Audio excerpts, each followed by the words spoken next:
Donnerstag, 20 Uhr. Plötzlich ein stechender Schmerz im Backenzahn, der dann nach und nach in ein schmerzhaftes Pulsieren überging. Ich versuchte alles. Kaltes Wasser, Ablenkung, Schmerztabletten. Nichts half. Die Nacht wurde zur Tortur. Und dann kamen die Gedanken dazu. Was, wenn der Nerv abstirbt? Ist es eine Entzündung? Hoffentlich bekomme ich morgen einen Termin beim Zahnarzt. Am nächsten Morgen wachte ich völlig gerädert auf, geschlafen hatte ich kaum und rief als erstes sofort meinen Zahnarzt an. Die Sprechstundenhilfin war sehr nett und sagte, ja, das ist kein Problem, wir können Sie um 14 Uhr dazwischen schieben. Also hatte ich meinen Termin um 14 Uhr. Und danach passierte etwas Merkwürdiges. 10 Minuten später ließ der Schmerz etwas nach. Zuerst nicht viel, aber spürbar. Weitere 5 Minuten später war der Schmerz fast weg. Als ich beim Zahnarzt ankam und letztlich auf dem Behandlungsstuhl saß, sagte ich meinem Zahnarzt, ja, eigentlich ist der Schmerz jetzt schon wieder weg. Er schmunzelte und sagte, ja, das haben wir öfter. Das ist normal. Und zu Hause überlegte ich, normal?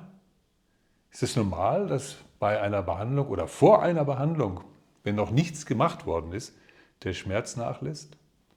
Schon bei dem Ausmachen eines Termins? Was passiert da? Eingebildet hatte ich mir die Schmerzen nicht, die waren höchst real. Die Antwort liegt in einem faszinierenden psychologischen und physiologischen Mechanismus, der in Fachkreisen Relief of Appointment Effekt genannt wird. Und das heißt nichts anderes, als eine Erleichterung zu verspüren, sobald ein Termin ausgemacht worden ist mit dem betreffenden Arzt oder Therapeuten.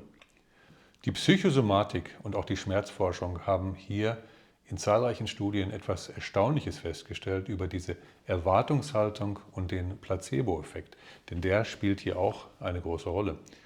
Es ist gezeigt worden, es konnte in vielen Studien gezeigt werden, dass die Erwartungshaltung, wenn ich daran glaube, dass mir bald geholfen wird, ich habe einen Termin, also glaube ich daran, dass mir bald geholfen wird, ich gehe zum Arzt und mir wird geholfen, und das aktiviert biologische Vorgänge im Körper, physiologische Vorgänge im Körper. Es ist also messbar, in der Klinik, in klinischen Studien konnte man das nachweisen, dass hier schon Vorgänge im Körper passieren, die die Schmerzen herunterfahren und die auch dafür sorgen, dass wir uns generell besser fühlen. Es ist also ein bisschen so, als würde der Körper sagen, Hilfe ist unterwegs, ich kann entspannen, ich kann runterfahren. Und genau das passiert. Der zweite Punkt ist Angst und Stress. Angst und Stress wirken schmerzverstärkend. Das heißt, wenn du nachts mit Zahnschmerzen im Bett liegst und dann natürlich die Gedanken anfangen zu kreisen, oh, wird das schlimm werden, was ist das, hört das auch auf, kann ich das überhaupt noch aushalten? Diese ganzen Gedanken erzeugen natürlich Angst und Stress in höchstem Maße. Und durch Stress wird Cortisol und Adrenalin ausgeschüttet und das wirkt dann wieder schmerzverstärkend. Das heißt, Angst und Stress sind völlig kontraindiziert, wenn man die Schmerzen herunterfahren möchte. Auf der anderen Seite, sobald du angerufen hast und sobald du weißt, in einigen Stunden oder vielleicht in einigen Minuten kommt Hilfe und darauf vertraust und daran glaubst, dass dir geholfen wird, wird dieser ganze Prozess wieder rückgängig gemacht. Das heißt, es wird weniger Cortisol ausgeschüttet, die Stresshormone lassen also nach und der Körper regelt so, dass du dich insgesamt wieder besser fühlst und wieder besser entspannen kannst. Und das wiederum führt dann dazu, dass du weniger Schmerz verspürst. Und dieser Relief of Appointment Effekt ist in medizinischen Kreisen sehr, sehr bekannt, sodass Mediziner, Zahnmediziner, Allgemeinmediziner, aber auch Therapeuten wie Psychologen, Psychiater diesen Effekt als völlig normal ansehen. Und dieser Effekt wird auch dafür verantwortlich gemacht, dass viele Menschen, deren Schmerz plötzlich wieder weg ist oder erträglich geworden ist, den Termin überhaupt nicht wahrnehmen, also die sogenannten Nichterscheiner. Dafür ist dieser Mechanismus auch verantwortlich. Es ist aber keine gute Idee, muss man ganz klar sagen, wenn der Schmerz runterfährt, dass man sagt, ach, jetzt gehe ich gar nicht zum Arzt. Das macht keinen Sinn und möchte ich auch niemandem anraten, das zu tun. Das mag vielleicht so ein bisschen im ersten Moment naheliegen, dass man sagt, ich habe ja jetzt nichts mehr. also brauche ich nicht hingehen. Aber nachschauen, was ist, auch wenn der Schmerz völlig weg ist immer eine gute Wahl. Das heißt, nicht einfach fernbleiben von dem Termin, sondern ihn wahrnehmen und dann hast du letzten Endes die komplette Diagnose, was dort wirklich war und das beruhigt natürlich auch nochmal. Es gibt hier noch einige psychologische Effekte, die ich nicht unerwähnt lassen möchte, weil die auch wichtig sind. Einmal ist es die Kontrolle. Wenn ich nachts im Bett liege oder wenn ich plötzlich am Wochenende zum Beispiel Schmerzen verspüre und das Gefühl habe, ich kann ja momentan nichts dagegen tun, es ist ja alles zu. Ich bekomme vielleicht höchstens in der Notaufnahme einen Termin, aber da möchte man ja vielleicht auch nicht immer gleich hingehen. Man fühlt sich jedenfalls ausgeliefert diesen Schmerzen und hat einen Kontrollverlust erlitten. Das heißt, ich kann momentan diese Schmerzen nicht kontrollieren. Ich kann vielleicht ein Schmerzmittel nehmen, das ist eine Möglichkeit. Aber wenn das dann auch nicht so richtig wirkt oder wir haben vielleicht nicht das richtige Schmerzmittel im Haus, dann führt das zu einem Kontrollverlust.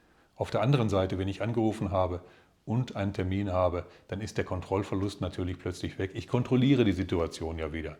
Ich habe einen Termin und ich weiß, mir wird geholfen und ich weiß, das wird gut enden und dann bin ich wieder unter der Kontrolle, beziehungsweise ich habe dann die Kontrolle über die Situation. Ein weiterer psychologischer Effekt ist hier die sogenannte Katastrophisierung. Ganz klar, wir liegen im Bett oder wir laufen in der Wohnung auf und ab und leiden unter den Schmerzen und vielleicht hat das Schmerzmittel nicht geholfen. Und dann kommen eben solche Gedanken, solche Katastrophenszenarien, die wir uns eventuell ausmalen. Das hängt so ein bisschen von deiner Psyche ab. Manche sind da ein bisschen empfänglicher dafür, andere weniger. Aber diese Katastrophisierung wird oftmals dann auch, findet dann oftmals statt. Und wir malen uns irgendwelche Schreckensszenarien aus. Und das setzt natürlich dann auch wieder diesen Mechanismus in Gang, dass wir Cortisol und Adrenalin ausgeschüttet bekommen von unserem Körper und sich dadurch die Schmerzen verstärken und generell das generelle Gefühl natürlich auch nicht dazu geeignet und geneigt ist, unsere Schmerzen zu lindern. Auf der anderen Seite wieder, sobald der Termin da ist, werden diese ganzen Prozesse wieder rückgängig gemacht. Und ein ganz wichtiger Punkt ist natürlich die Aufmerksamkeitsverschiebung. Während ein Patient oder während eine Person unter Schmerzen leidet, konzentriert sich seine Aufmerksamkeit natürlich auf den Schmerz oftmals.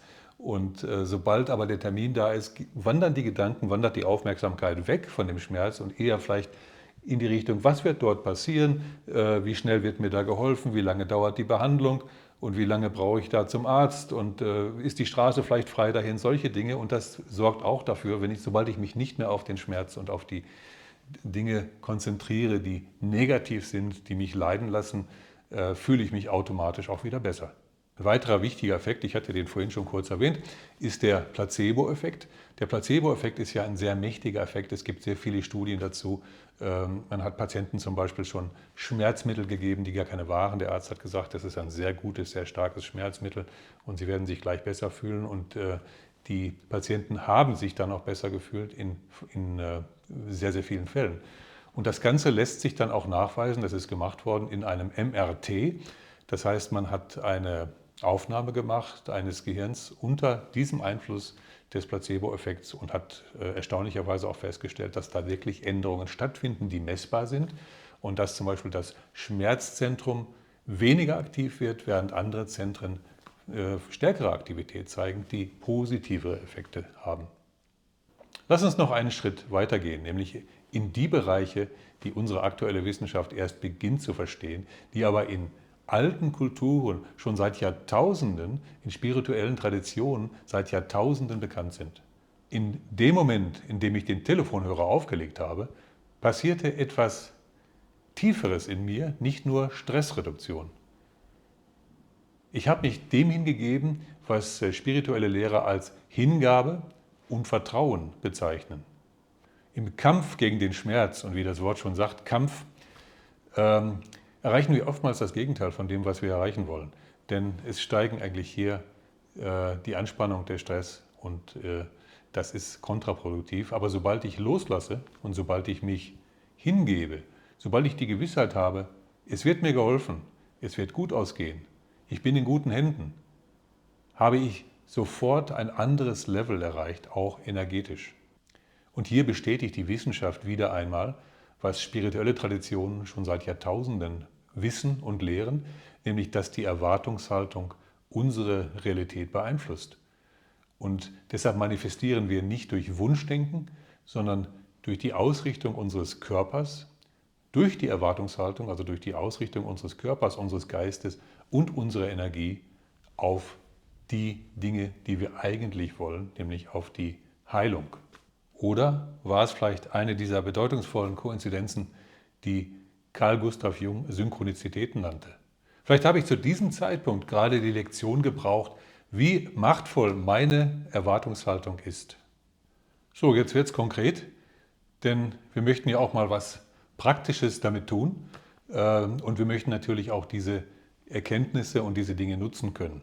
Und die kann man in vielen Bereichen nutzen. Ich habe hier mal 6 Techniken zusammengestellt, die uns helfen können, unser Leben in vielen Punkten, in vielen Bereichen zu verbessern. Technik 1 ist der bewusste Terminanker. Das lässt sich anwenden bei Ängsten, bei Sorgen, bei wiederkehrenden Problemen, bei schwierigen Situationen, also in weiten Bereichen. Du gibst dieser Sache, um die es geht, einen festen Termin in der Zukunft, morgen, übermorgen, nur schiebst nicht zu lange in die Zukunft und sagst, dann an dem Termin werde ich diese Sache, dieses Problem bearbeiten. Beispiel, du hast zum Beispiel finanzielle Probleme momentan und brauchst dringend eine Lösung dafür. Die finanziellen Probleme sind belastend und du sagst dir dann, okay, nächsten Samstag setze ich mich hin und werde ab 10 Uhr von 10 bis 12 eine Lösung für dieses Problem suchen und auch finden. Das führt dazu, dass du dann die Gewissheit hast, es ist kein Aufschieben natürlich, sondern du hast die Gewissheit, da werde ich mich darum kümmern und in dem Moment, wo du das getan hast, kannst du schon entspannen, weil du weißt, in deinem Terminkalender steht dieser Termin, du wirst ihn wahrnehmen und du wirst eine Lösung finden. Technik 2 ist die heilende Erwartungshaltung kultivieren. Das geht bei gesundheitlichen Beschwerden, aber auch bei emotionalen Belastungen, bei Veränderungen, also auch ein weiter Bereich von Anwendungsmöglichkeiten hier. Du sagst dir nicht, hoffentlich wird es nicht schlimmer, sondern sagst dir, ich weiß, dass mein Körper Selbstheilungskräfte hat und ich erwarte jetzt, dass es besser wird. Emile Coué zum Beispiel, einer der Vorreiter der modernen, bewussten Autosuggestion, hat seinen Patienten geraten, jeden Tag, also täglich 20 Mal zu sagen, es geht mir in jeder Hinsicht besser und besser. Und das Ganze wie so eine Litanei, wie ein Mantra, 20 Mal zu sagen. Und er hat damit gute Erfahrungen gemacht und er hat festgestellt, dass es seinen Patienten besser geht. Und das Gleiche kannst du auch machen, wenn es dir zu viel ist, das zu sagen, kannst du eben auch diese positive Erwartungshaltung kultivieren. Und das ist keine Verdrängung der Probleme, sondern das ist eine Ausrichtung auf das Positive. Eben nicht, hoffentlich wird es nicht schlimmer. Was passiert auch bei der Manifestation, wenn ich so etwas sage, ist immer das gleiche Phänomen, wenn ich sage, hoffentlich wird es nicht schlimmer. Ich konzentriere mich auf das Schlimmer und ist eigentlich kein guter Rat, das zu tun, sondern lieber auf die positiven Dinge konzentrieren. Es ist auch keine toxische Positivität, die von manchen Menschen angeraten wird, sondern das ist einfach eine Ausrichtung deines Fokus auf die positiven Dinge, dass du Selbstheilungskräfte hast und dass diese Selbstheilungskräfte auch genutzt werden und du erwartest eben dann die Besserung und das ist dann wieder die Erwartungshaltung, die dir helfen wird, auch eine Besserung herbeizuführen. Technik 3 sind Selbsttermine bei emotionaler Dysregulation. Das bietet sich an bei Stress, bei Überwältigung. Du machst mit dir selber Termine aus, an denen du dir etwas Gutes tun wirst. Zum Beispiel sagst du dir, heute Abend um 20 Uhr lasse ich mir ein schönes heißes Bad ein und werde da eine halbe Stunde das Bad genießen. Oder nachher werde ich eine Stunde spazieren gehen, das wird mir gut tun. Und ganz wichtig, behandle diese Termine als heiligen Raum. Das heißt, lass dich nicht von irgendetwas oder von irgendjemandem von diesen Terminen abbringen oder ablenken. Führe sie durch und da wird dann der gleiche Effekt wieder zum Tragen kommen wie bei dem Anruf beim Zahnarzt. Du weißt, dein Körper weiß, dein Geist weiß, ich sorge für mich. Technik 4, der Vertrauensanker. Das kannst du machen bei Kontrollverlustgefühlen oder bei Ängsten. Du denkst dir einen Satz aus, der als Anker wirkt. Zum Beispiel, ich habe es in der Hand, ich vertraue dem Prozess. Und diesen Satz sagst du dann wie ein Mantra, wenn zum Beispiel Kontrollverlustgefühle auftreten oder wenn Ängste auftreten. Technik 5 ist die Körpererwartung.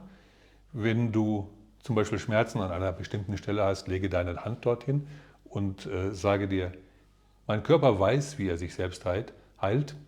Ich erwarte jetzt, dass die Heilungskräfte meines Körpers aktiviert werden und dass es mir bald besser geht. Du kannst dir dann noch visualisieren, dass zum Beispiel zu dieser Stelle, auf die du deine Hand gelegt hast, Energie fließt, die deine Heilung dann fördern wird.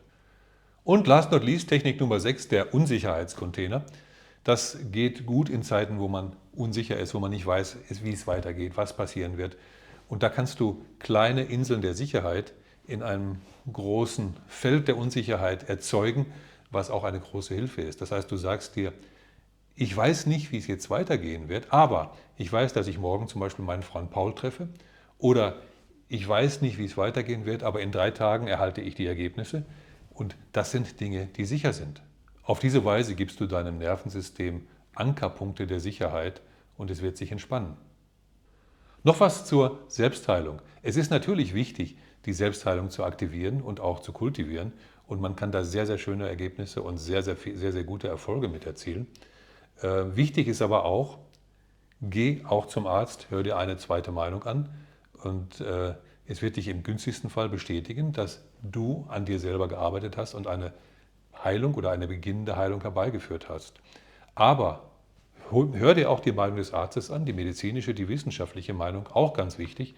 Denn ansonsten wäre es so ähnlich, wie wenn ich einen Industriekletterer treffen würde und der mir sagt dann, ja, ich habe normalerweise 20 Kilo Sicherheitsausrüstung bei mir, aber das ist mir einfach zu lästig, das zu tun. Ich nehme nur 5 Kilo mit. Und da würde ich wahrscheinlich denken, was ist mit dem los? Das heißt, nutze die ganze Bandbreite, das ganze Spektrum der Möglichkeiten, die unsere heutige Zeit dir bietet, sowohl spirituell als auch wissenschaftlich.